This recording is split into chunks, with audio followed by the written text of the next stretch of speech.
प्यारे बच्चों, आज हम लोग आपका वर्कशीट नंबर 11 करने वाले हैं। ये वर्कशीट जो है ये राशियों की तुलना कंपेयरिंग क्वांटिटी पे बेस्ड है, आपके बुक के चैप्टर से बेस्ड है। और इसमें हम लोग रेशियो और प्रोपोर्शन, अनुपात और समानुपात की बात करेंगे। आप पूछेगा कि सर ये अनुपात और समानुपात क्या होता है, तो मैं आपके दैनिक जीवन से एक उदाहरण देता हूँ जिससे आप बहुत आसानी से इसे समझ सकते हैं। एक नॉर्मल सा एग्जाम्पल लीजिए कि हम चाय बना रहे हैं। अगर हमने 1 कप चाय बनाने में 1 चम्मच चीनी यूज़ किया और हमें 5 कप चाय बनाना है तो नेचुरली हम 5 चम्मच चीनी यूज़ करेंगे। या अगर घर में एक व्यक्ति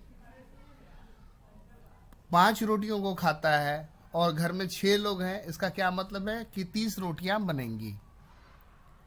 यहां पर देखिए स्ट्रॉबेरी आप देख रहे हैं, स्ट्रॉबेरी का वजन 20 ग्राम है, सेब का वजन 200 ग्राम है। आप आराम से बोलेगा कि सर स्ट्रॉबेरी जो है वो सेब के वजन का 1/10 है, या एक सेब को अगर तराजू के एक पलरे पे रखें तो दूसरे पलरे पे हमें 10 स्ट्रॉबेरीज रखनी होगी, तब वजन सेम होगा। यानी एक सेब का वजन एक स्ट्रॉबेरी के वजन का 10 गुना है। यहाँ आप एक साइकिल और एक कार को देख रहे हैं। साइकिल का स्पीड दिया हुआ है 10 किलोमीटर पर आवर, कार का स्पीड दिया हुआ है 50 किलोमीटर पर आवर। आप बोलेगा कि सर कार जो है वो साइकिल से 5 गुना फास्ट है। तो सामान्यतया हम अपने दैनिक जीवन में 2 वस्तुओं की तुलना करते हैं और ऐसा करने में हम पाते हैं कि एक वस्तु दूसरे वस्तु की कितनी गुनी है, या दूसरी वस्तु पहली वस्तु का कौन सा हिस्सा है, कितनावां भाग है। इसके लिए हम तुलना करने के लिए हम अनुपात का उपयोग करते हैं। अनुपात यानी रेशियो का यूज करते हैं। ओके, अनुपात ज्ञात करते समय दोनों वस्तुओं की इकाई समान होनी चाहिए। ये नहीं कि एक चीज ग्राम में है एक चीज केजी में है, ऐसा नहीं। एक यूनिट जो है, एक क्वांटिटी हमने मीटर में लिया, दूसरा हमने किलोमीटर में लिया, ऐसा नहीं। सेम यूनिट होना चाहिए, तभी कंपैरिजन करने का कोई मतलब निकल करके आएगा। और अनुपात को हम लोग इस चिन्ह से दिखाते हैं। ये 2 डॉट आप देख रहे हैं ना, इस चिन्ह से दिखाते हैं। और अनुपात की कोई इकाई नहीं होती है। अब यहाँ पर है समतुल्य अनुपात।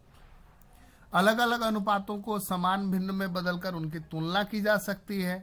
यदि 2 भिन्न आपस में बराबर हो तो उन्हें समतुल्य भिन्न कहते हैं। भिन्न तो आपने देख रखा है ना, जैसे मान लीजिए 3/5, ये एक भिन्न है। ये ऊपर वाला अंश है, ये नीचे वाला हर है। अब इसका समतुल्य भिन्न एक बनाना है तो सर ऊपर नीचे 2 से मल्टीप्लाई कर दीजिए, 6/10। फिर इसी में और एक बनाना है तो ऊपर नीचे 3 से मल्टीप्लाई कर दीजिए तो भी एक बन जाएगा, 9/15।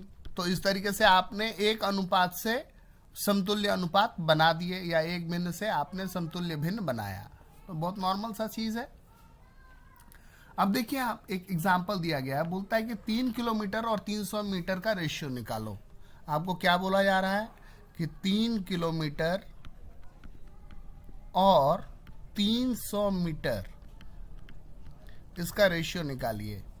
तो आप बोलेगा कि सर एक तो ये किलोमीटर में है और एक ये मीटर में है, यूनिट तो सर सेम नहीं है।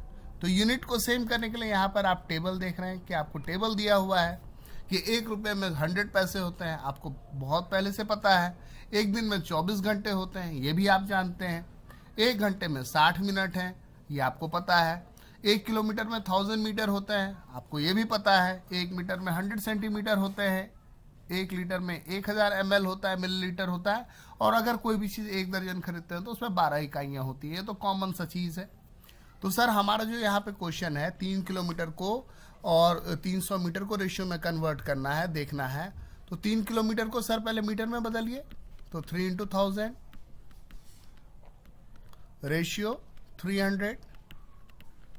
ये क्या हो गया, 3000 अनुपात 300। सर 2 0 को कैंसिल कर दीजिए, 3 1 जा 3 और 3 से 10 टाइम्स में कट गया, 10/1। ये सर इसका सरल अनुपात हुआ 10/1, जो कि यहाँ आपको दिया हुआ भी है। अब यहाँ पर क्वेश्चन 1 जो है उसमें क्या कह रहा है कि एक कंप्यूटर प्रयोगशाला है जिसमें 6 विद्यार्थियों के लिए 3 कंप्यूटर चाहिए। ओके, क्वेश्चन में क्या कह रहा है आपसे कि 6 स्टूडेंट के लिए 3 कंप्यूटर चाहिए। स्टूडेंट और उसके लिए नंबर ऑफ कंप्यूटर, तो स्टूडेंट छात्र और कंप्यूटर। तो यहां क्या कह रहा है कि 6 छात्र के लिए 3 कंप्यूटर चाहिए। फिर कह रहा है कि 24 अगर बच्चे होंगे, 24 छात्र होंगे तो कितने कंप्यूटर चाहिए होंगे। कितने कंप्यूटर चाहिए होंगे हमें नहीं मालूम, हम इसको x मान लेते हैं कि हमें x कंप्यूटर चाहिए होंगे। अब क्या करना है, इसको क्रॉस कर लेना है, ये इससे मल्टीप्लाई हो जाएगा और ये इससे मल्टीप्लाई हो जाएगा। तो ये क्या हो जाएगा, 6x इक्वल्स 24 इंटू 3, यानी x इक्वल्स क्या हो जाएगा, x इक्वल्स क्या हो जाएगा 24 इंटू 3 डिवाइडेड बाई 6, इसे कट गया 4 बार में, यानी x इक्वल्स 12। सर 24 बच्चों के लिए 12 कंप्यूटर चाहिए होगा। सर यहाँ भी देख लीजिए ना, वही तो निकल रहा है, 6 स्टूडेंट के लिए 3 कंप्यूटर, यानी क्या रेशियो बैठ रहा है 2:1 का, 2:1 का रेशियो बैठा हुआ है। तो यहाँ 24 होगा, तो यहाँ पर क्या होगा, 24 का आधा 12 होगा। वही चीज़ यहाँ पर आपको कैलकुलेशन करके भी समझाया उन लोगों ने। मैंने यहाँ पर x का कंसेप्ट यूज़ किया क्योंकि आपको अलजेब्रा भी पढ़ना है, आप जल्दी ही पढ़ेंगे अलजेब्रा के बारे में भी। यहाँ देखिए ये क्वेश्चन आपको बनाया है। अब क्वेश्चन नंबर 2 जो दिया हुआ है यहाँ पर, ये बहुत ही अच्छा क्वेश्चन है।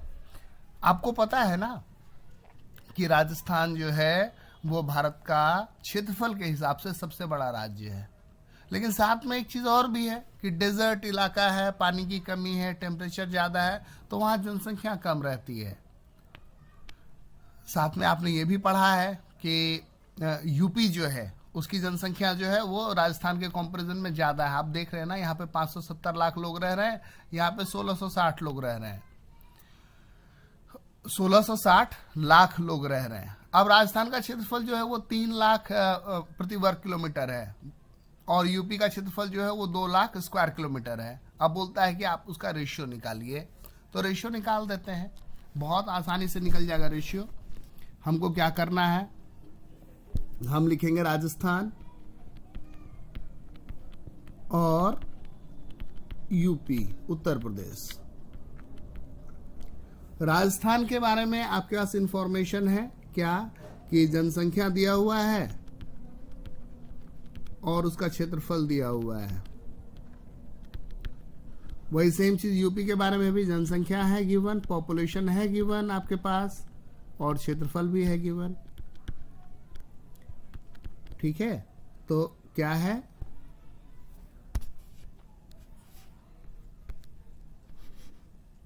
$570 और एरिया 3, यह है 570 लाख और क्षेत्रफल जो है वो है 3 लाख। अगर इसका रेशियो निकालेंगे तो क्या निकलेगा,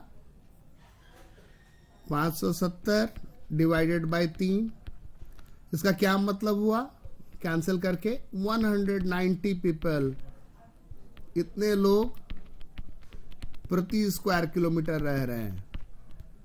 ये यहाँ का जनसंख्या घनत्व हुआ। ये क्या निकल कर के आया, जनसंख्या घनत्व, पॉपुलेशन डेंसिटी बोलते हैं इसको।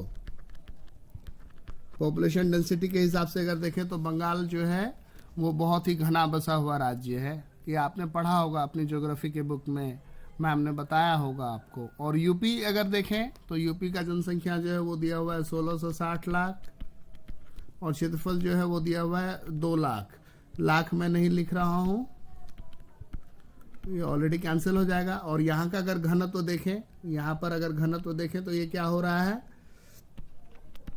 कितना निकल करके आ रहा है, 1660 डिवाइडेड बाई 2, ये कैंसिल होकर के 830 लोग प्रति स्क्वायर किलोमीटर। आप आराम से बोल सकते हैं कि सर जनसंख्या घनत्व के हिसाब से यूपी जो है वो ज़्यादा घना बसा हुआ है। अब आइए कुछ छोटे छोटे क्वेश्चंस हैं, उनको हम लोग करते हैं। आपका पहला क्वेश्चन का फर्स्ट पार्ट, उसमें क्या बोलता है, 5 रुपया और 50 पैसे, 50 पैसे। आप बोलेगा सर ये तो बहुत इजी क्वेश्चन है, ये तो हम खुद से कर लेंगे। 5 गुना 100 इस टू, ये तो 50 पैसा ही है। ये क्या हो गया 500 अनुपात 50, 1 और ये 10, क्या अनुपात आ गया 10 अनुपात 1 का। फिर क्या है 15 केजी और 210 ग्राम। सेकंड में क्या आया 15 केजी 210 ग्राम, 210 ग्राम। सर ये केजी में है या ग्राम में है?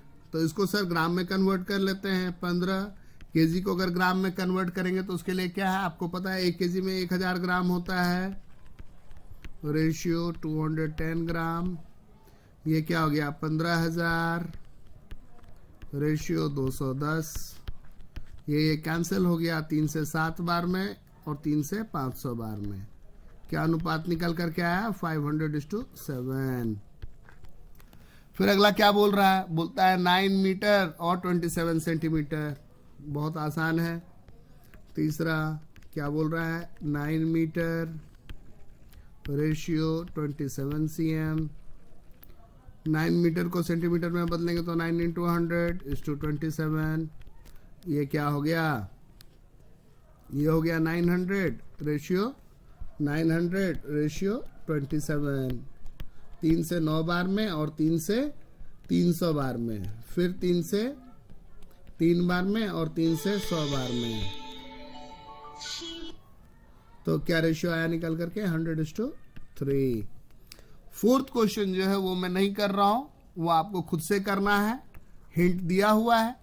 और बोलता है आपके दैनिक जीवन में कुछ उदाहरणों की सूची बनाइए जहां अनुपात और अनुपात का यूज होता है, उपयोग होता है। आप आराम से एग्जाम्पल दे सकते हैं कि सर खाना बनाते समय हम कहीं जा रहे होते हैं, उस वक्त गाड़ी में जो पेट्रोल भरवा रहे होते हैं उस टाइम कि हमारी गाड़ी कितना लीटर पेट्रोल लेती है 1 किलोमीटर जाने के लिए, इतना किलोमीटर है तो कितना।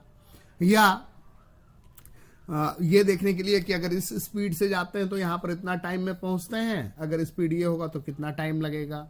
तो इन सभी चीज़ों के लिए हम अनुपात और समानुपात का इस्तेमाल करते हैं। बहुत बहुत धन्यवाद। देखिए सीखिए। साथ में ये बनाने के बाद आप अपने एनसीईआरटी बुक के क्वेश्चंस को अनदेखा मत कीजिए, साथ साथ उन्हें भी अवश्य ही बनाना चाहिए। वहाँ पे बहुत सारे प्रश्न हैं अभ्यास के लिए, तो उनको भी कीजिए। Thank you.